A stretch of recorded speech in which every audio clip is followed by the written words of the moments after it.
سلام بچه‌ها، خیلی مخلصیم. من یونس دهقان هستم، ورزشکاری که توی رشته موی تای و کیک بوکسینگ چند سالی فعالیت دارم و قصد دارم توی این کانالی که الان میخوام استارت بزنم براتون یه سری از تجربیاتمو باهاتون به اشتراک بذارم و یه سری آموزش‌های خیلی باحال. ممنونم. حتما منو دنبال کنید و آموزش‌های خفن رو ببینید.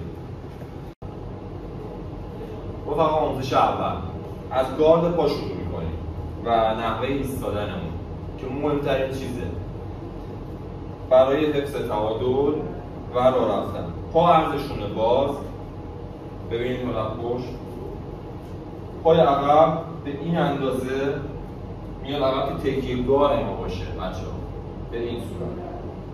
دست عقب بغل فرق و دست جلو این ناحیه، ببینید رو به رو، دست اینجا و پا. حالا من 2-3 قدم براتون میذارم نحوه قدم زدن روی گارد. ببینید با پای جلو شروع میشه، 1 و پای عقب میاد سر جاش، ببینید 2 و عقب رفتن رو به این صورته. اول پای عقب، 1، ببینید 2، دوباره میاد جلو، 1 2 1 2. حالا حرکت به سمت طرفین.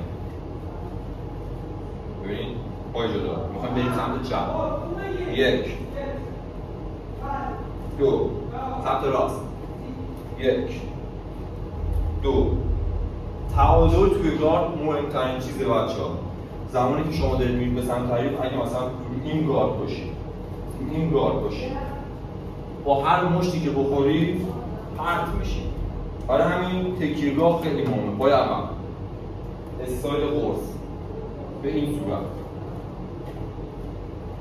دست عقب بغل فرق، دست جلو و گارد بازی میکنه. دقت کنید.